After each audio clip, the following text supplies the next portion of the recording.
Hello friends. तो आज का सेशन है हमारा automatic payment program, then invoice booking and payment processing through automatic payment program. तो ऑटोमेटिक पेमेंट प्रोग्राम क्या होता है? ऑटोमेटिक पेमेंट प्रोग्राम होता है कि मुझे बहुत सारे वेंडर की इन्वॉइसेस वन टाइम में पे करनी है। मैनुअली हम वन बाय वन भी कर सकते हैं, बट जनरली कंपनी में हम लोग बल्क पेमेंट करते हैं, तो उसके लिए ऑटोमेटिक पेमेंट प्रोग्राम बनाया जाता है। तो चलिए स्टार्ट करते हैं। कॉन्फ़िगरेशन FBZP इसका टी कोड है।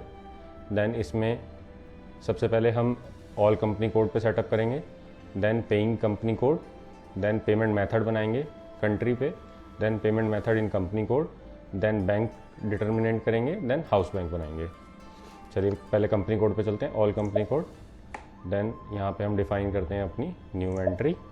देन हमारा कंपनी कोड था TEST, then sending company code भी TEST होगा एंड पेइंग कंपनी कोड भी टेस्टिंग होगा। इसके बाद यहाँ पे ये ऑप्शन होता है separate payment per business area. तो इसका मतलब ये होता है कि जैसे ही हम इस प्रोग्राम को रन करेंगे तो वो बिजनेस एरिया वाइज हमारी पेमेंट बनाएगा। Then tolerance day for payable, कुछ नहीं लेते। Outgoing payment with cash discount from, अगर कोई आउटगोइंग पेमेंट है, अगर कोई कैश डिस्काउंट उसमें है तो यहाँ पे परसेंटेज दे देंगे। Then vendors special GL transaction to be paid. Special GL transaction basically होता है एडवांस के लिए, ऐसे ही कस्टमर में एडवांस के लिए। इसको सेव करते हैं, देन गो बैक। ये हमारा टेस्ट यहाँ पे आ गया, बैक करते हैं। देन पेइंग कंपनी कोड पे क्लिक करेंगे। पेइंग कंपनी कोड पे हम जाएंगे, टेस्ट हमारी नहीं है यहाँ पे तो हम नहीं क्रिएट करते हैं। Test minimum amount for incoming payment, तो हम इसको दे देते हैं 1। Then minimum amount for outgoing payment 1। अगर मैं यहाँ पे नो एक्सचेंज रेट डिफरेंस कर दूंगा तो इस पेमेंट मेथड से कोई भी एक्सचेंज रेट का डिफरेंस पोस्ट नहीं होगा, जो फॉरेन करेंसी के लिए होता है। तो ऐसे ही ये है no exchange rate difference part payment. अगर मैं पार्ट पेमेंट करता हूँ तो पोस्ट नहीं होगा, खाली पार्ट पेमेंट में पोस्ट नहीं होगा, फुल पेमेंट करूँगा तो पोस्ट हो जाएगा। Separate payment for each reference, जो हमारे इनवॉइस नंबर होते हैं उनके बेसिस पे ये कह रहा है कि सेपरेट पेमेंट की आपको पेमेंट सेपरेट करनी है तो उसके लिए। और ये bill exchange payment. Then click on form.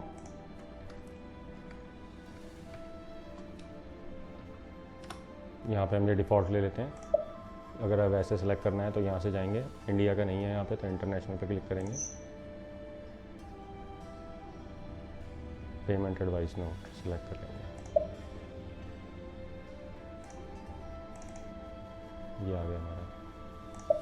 Sender detail में टेक्स्ट आईडी ADRS होता है, ADRS हेडर ADRS, तो वो ऐसे कर सकते हैं। ये आ रहा है standard tax for ADR include, तो इसको यूज़ करते हैं। ये मैंडेटरी नहीं है तो स्किप कर सकते हैं। Then save, transfer, back. Then payment method in country. Payment method क्या होते हैं हमारे? चेक, NEFT, RTGS, ये बने हुए हैं हमारे इंडिया के लिए। Check, NEFT, bank transfer. अब एक नया बनाते हैं यहाँ पे RTGS। कोड देते हैं country IN, payment method R, description RTGS। तो ये मेथड किसके लिए है हमारा? पेमेंट मेथड फॉर आउटगोइंग में payment method classification check. Then और कुछ नहीं छेड़ना हमें इसमें। देन उसके बाद यहाँ पे document type for payment ZP ले लेते हैं। क्लियरिंग डॉक्यूमेंट टाइप,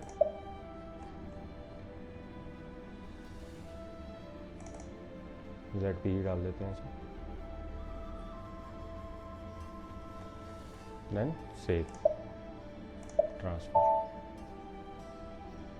देन इसके सेव होने के बाद हमें करेंसी अलाउड पे जाना है। करेंसी अलाउड करनी है यहाँ पे न्यू एंट्री INR, सेव। इसको ये कोई मैंडेटरी नहीं है, करने की ज़रूरत नहीं है। बैक आ जाते हैं।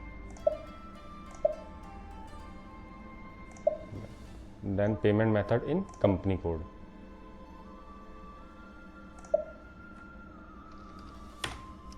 टेस्ट हमारी कंपनी अभी असाइन नहीं है, न्यू करते हैं।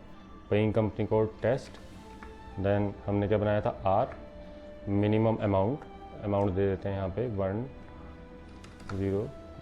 1 रुपीज़ एंड मैक्सिमम अमाउंट दे देते हैं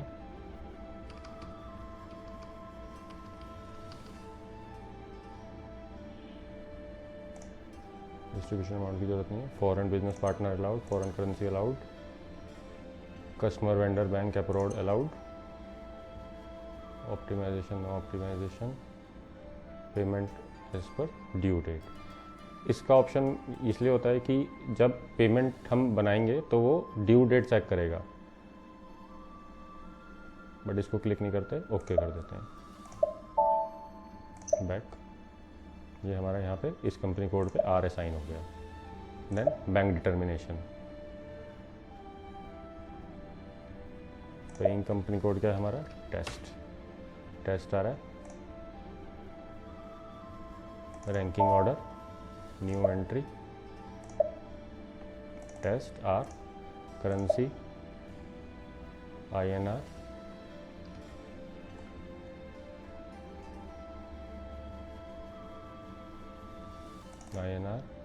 रैंकिंग ऑर्डर 1, हाउस बैंक अभी हमने क्रिएट नहीं करा है तो इसको यहाँ पे सेव करते हैं, ट्रांसफ़र।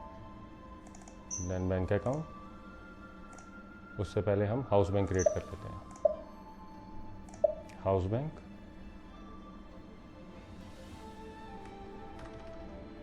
कंपनी कोड हमारा है टेस्ट,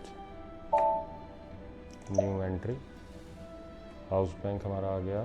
सपोज हम बनाते हैं ICICI, bank country IN, bank key का मतलब है IFSC कोड, तो IFSC कोड सेलेक्ट कर लेते हैं, IN डालेंगे, यहाँ पे हमारे कोड आ रहे हैं, इसको ले लेते हैं, then save. Then bank account, new entry, account ID ICICI bank, account number 1234789, INR। अभी GL हमने क्रिएट नहीं किया, पहले हम GL क्रिएट करते हैं, FS00। अपना कंपनी कोड सेलेक्ट करेंगे test, then new 13001, current asset,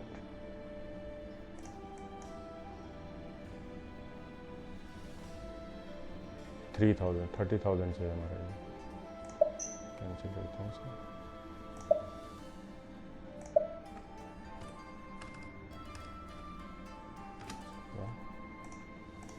then current asset, balance sheet account, short text ICICI bank, then control data. Bank को हम ओनली बैंक की balance in local currency on नहीं करते हैं बिकॉज हमारा इसमें मल्टीपल फंडिंग भी आती है।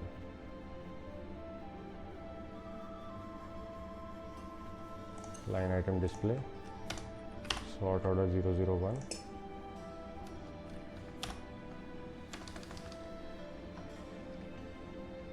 बैंक अकाउंट G005 है। अब मैं अगर इसको पोस्ट ऑटोमेटिकली ऑनली कर देता हूँ तो ये बैंक मैनुअल पेमेंट के लिए अलाउड नहीं होगा, ये सिर्फ F110 से चलेगा। हाउस बैंक हमने क्रिएट किया था, यहाँ पे ये अटैच हो जाएगा। Then save.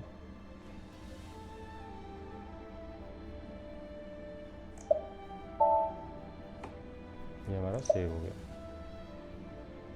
इसको बंद करते हैं, देन यहाँ पे आते हैं हम GL अकाउंट अपना, GL अकाउंट हमारा ICICI बैंक।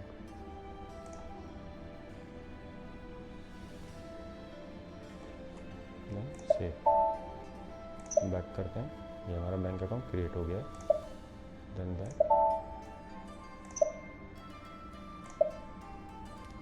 देन अपना अगेन बैंक डिटर्मिनेशन में चलते हैं। हमारा कंपनी कोड क्या था, TST, क्लिक, रैंकिंग ऑर्डर हमने बना दिया था, हाउस बैंक अब ले लेते हैं यहाँ पे,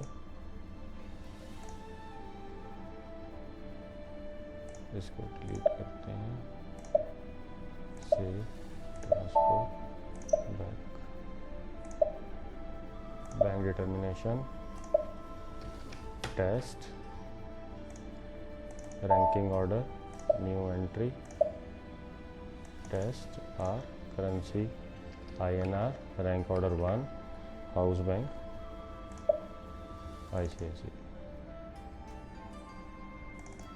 देन बैंक अकाउंट सेव करते हैं, पहले रैंकिंग ऑर्डर सेलेक्ट करते हैं, test, bank account, new entry, house bank हमारा ICICI बैंक आ गया, देन पेमेंट मेथड हमारा R आ गया, करेंसी अगेर INR आ गया, अकाउंट हमारा ये आ गया, सब अकाउंट ICICI बैंक की दे दिया हमने, बिजनेस एरिया अगर कुछ देना है तो चार्ज, देन सेव, दोबारा बैंक में select available amount, new entry, house bank, then account, then day 0, currency INR, available for outgoing, यहाँ पे हमें दोबारा लिमिट देनी होती है, तो हम इसको 999.00, सॉरी इसमें फिगर अलग चल रही है,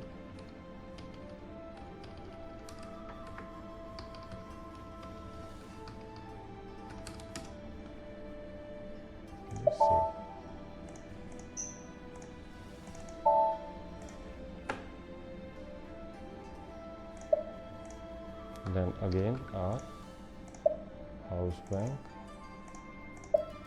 account amount limit again वही 999.999,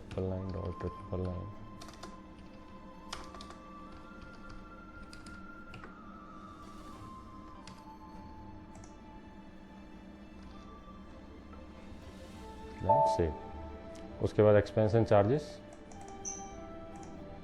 new entry, charge indicator, amount limit,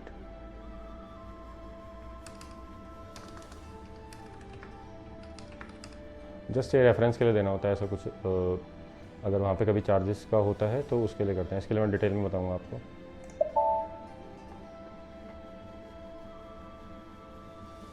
ये हमारे सेटअप कंप्लीट हो गए, हाउस बैंक हमने बना ही लिया था, ये हमारा हाउस बैंक आ रहा है, बैंक अकाउंट GL हमने अटैच कर दिए, बंद करते हैं।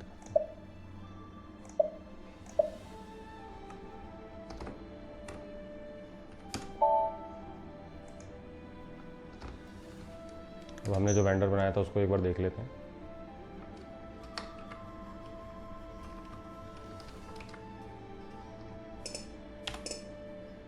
हमने ये वेंडर बनाया था,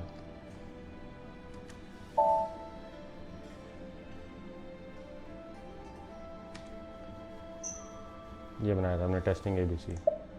अब चलते हैं FB60 पे, अपना कंपनी कोड सेलेक्ट करते हैं, टेस्ट,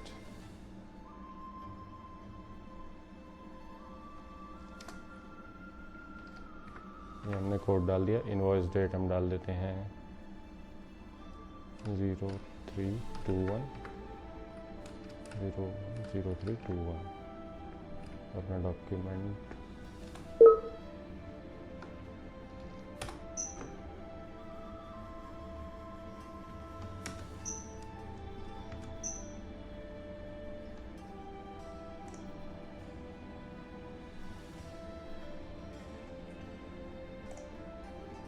एक बार FBN1 चेक करते हैं,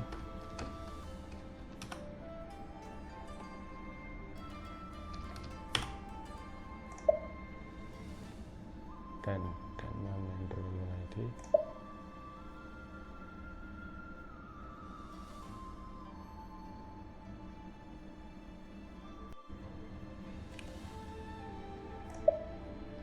तो नंबर रेंज 01 डिफाइन नहीं है, हमें 01 डिफाइन करनी पड़ेगी। 012020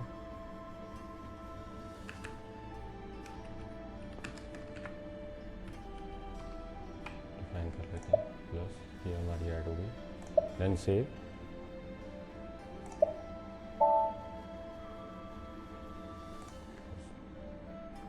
देन अपना रेफरेंस नंबर देते हैं 123,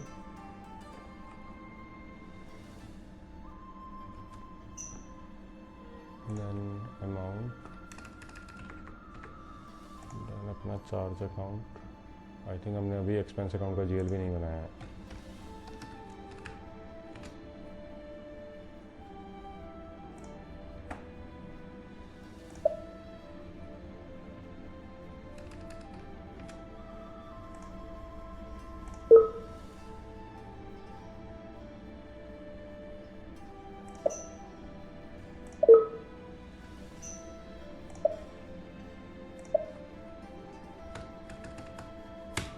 four 0001 expense account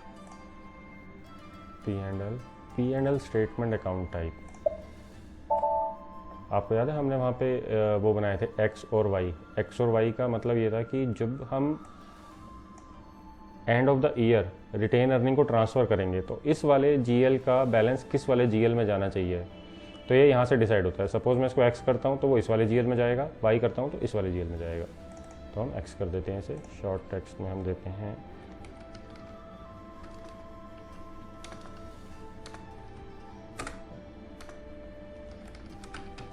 expense account paste control line item display sort to 001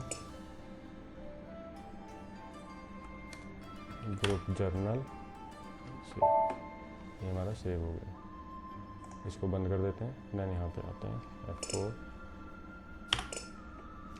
expense account,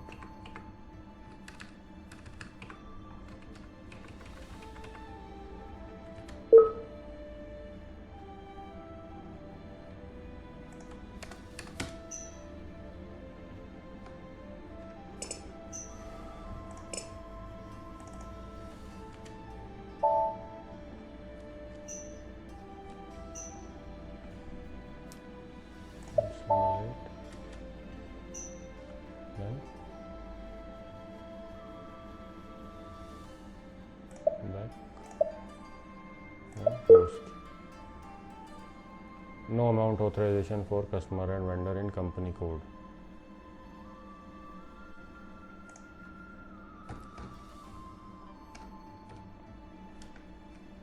तो इस एरर के लिए हमें जाना पड़ेगा OBA3 में, जहाँ पे हम टॉलरेंस ग्रुप डालेंगे। यहाँ चेक करते हैं अपनी कंपनी असाइन है कि नहीं है तो हम न्यू एंट्री करते हैं, टेस्ट, करेंसी की ज़रूरत नहीं है, सब कुछ ब्लैंक छोड़ते हैं।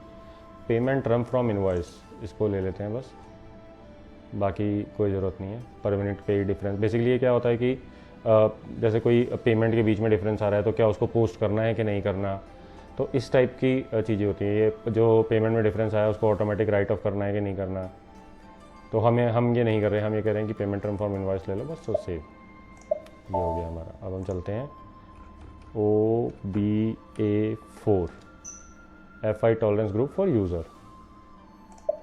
अब इसमें हम अपनी कंपनी चेक करते हैं, टेस्ट नहीं है, न्यू एंट्री डालते हैं, ग्रुप नहीं लेंगे कुछ भी, कंपनी कोड लेते हैं टेस्ट, अमाउंट पर डॉक्यूमेंट 999.999.999.999, अमाउंट पर ओपन आइटम अकाउंट, इसको भी यही कर देते हैं। कैश डिस्काउंट कुछ नहीं देना हमें, पर मिनट पे डिफरेंस कुछ नहीं देना, देन सेव। ओके, डॉट वाला, ओ सॉरी, कॉमा लगाना, डॉट कॉमा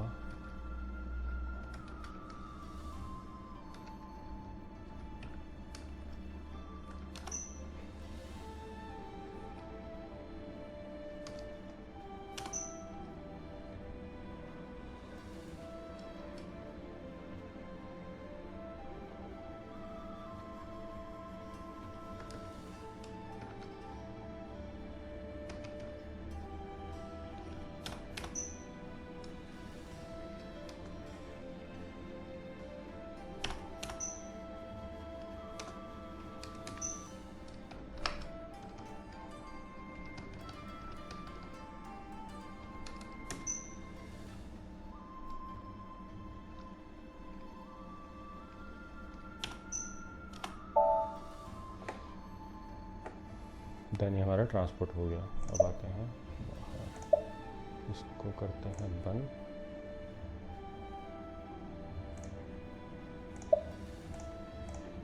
देन अपनी एंट्री डालते हैं दोबारा, FB60 टेस्ट।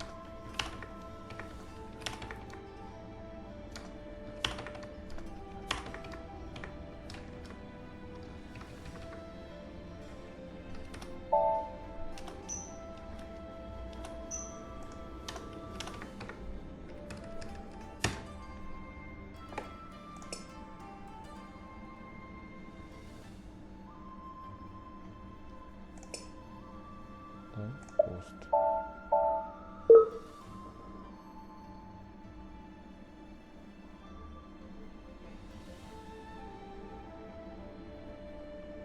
ओके, हमने अपना रिटेन अर्निंग अकाउंट भी नहीं बनाया, तो वो भी बनाना पड़ेगा हमें।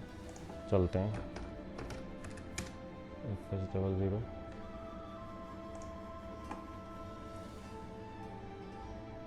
एक्सपेंस अकाउंट सेलेक्ट करते हैं। जब हमने यहाँ पे सेलेक्ट किया था X, तो X में हमें कोड बनाना है 10001। New account 10001। ये हमारा क्या है, इक्विटी बैलेंस शीट अकाउंट।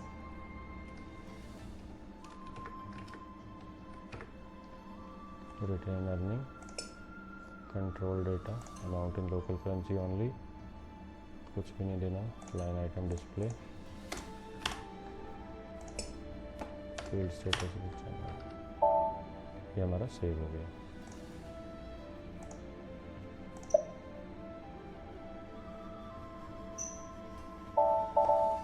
तो देखा, जैसे ही हमने वहाँ पे रिटेन अर्निंग अकाउंट बनाया हमारा डॉक्यूमेंट पोस्ट हो गया 20,000 के नाम से। अब इसको FBL 1N में चेक करते हैं। ओपन आइटम, ये हमारा ओपन आइटम आ गया, अनक्लियर है। इसकी base line due date check कर लेते हैं। Base line payment due date, तो इसकी पेमेंट ड्यू डेट 1/3 ही आ रही है। अब चलते हैं हम F110 में, जिससे हम बनाएंगे पेमेंट। रन डेट क्या है, हम इसको 31/3 ले लेते हैं, बिकॉज पीरियड नहीं ओपन करा होगा मैंने। TEST ले लेते हैं। Then go to parameter, company code क्या है हमारा, टेस्ट। पेमेंट मेथड क्या है, R। नेक्स्ट पेमेंट डेट डालना मैंडेटरी होता है, तो इसको कुछ भी डाल सकते हैं, 5 अप्रैल 2021। देन अपना वेंडर सेलेक्ट करेंगे, status, data save. Then parameter हमारे सेव हो गए। प्रपोजल पे जाएंगे, इमीडिएटली इसकी डेट चेंज कर देंगे, स्टार्ट डेट।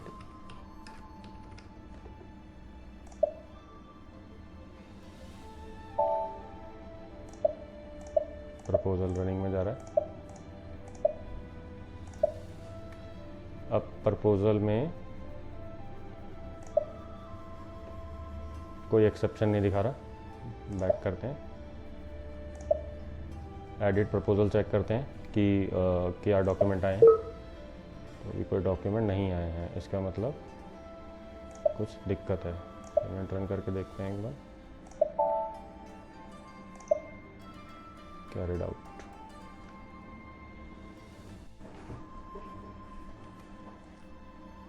एक बार इसके लिए चलते हैं FBL 1N में, FBL 1N।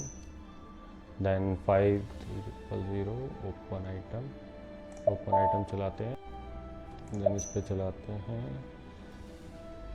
एक बार बताया था आपको, इसमें क्या होता है कि कुछ आइटम्स होते हैं, कुछ फील्ड्स होती हैं जो हम एंट्री पोस्ट होने के बाद भी अपडेट कर सकते हैं, जैसे कि baseline condition, payment block, payment method, house bank. तो हम यहाँ पे अपना R डालेंगे, payment method RTGS and execute changes have been made. अब हम दोबारा F110 चलते हैं। उससे पहले हम पीरियड खोल लेते हैं, क्योंकि पीरियड का बहुत इशू आ रहा है। TEPV हमारा वेरिएंट था, TEPV पे गए हम, 2021111111 सेव। अब चलते हैं F110 में। इसको भी अपडेटेड ले लेते हैं 2421, पैरामीटर अपना test, payment method, next due date, vendor अपना ये, save data yes, proposal start immediately, then status proposal. तो ये आ गया हमारा इनवॉइस उठ के जो हमने बुक किया था। बैक करते हैं, then payment run, start immediately, status payment run has been cancelled. क्या हुआ है इसमें चेक करते हैं, payment exceptional list, no record selected, in company का document range 20 is missing for 2021, because हमने वो पीरियड खोला था तो हमने वहाँ पे रेंज कॉपी नहीं करी थी। FBN1 देन टेस्ट इंटरवल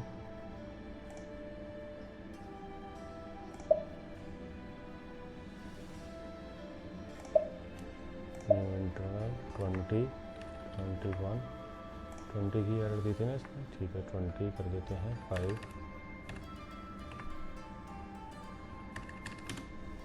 तो ये हमारी डिफाइन हो गई, सेव कर देते हैं, देन बैक आते हैं, क्लोज, बैक आते हैं, edit proposal payment, delete output, yes proposal check कर लेते हैं एक बार, हैगा प्रपोजल में डेटा, एंड पेमेंट रन करते हैं दोबारा, स्टार्ट इमीडिएटली। तो ये आ गया posting order 1 generated, payment check करते हैं, पेमेंट फिनिश। देन उसके बाद अब चलते हैं FBL1N में, इसमें चेक करते हैं हम अपनी पेमेंट क्लियर हुई कि नहीं हुई। ओपन आइटम, कुछ भी ओपन आइटम नहीं है, ऑल आइटम पे चलते हैं। तो ये देखिए ये हमारा KR से इसने इनवॉइस बुक किया था और ZP से उसको क्लियर कर दिया, clearing document number same generate हो गया। Okay, thank you, thanks for watching.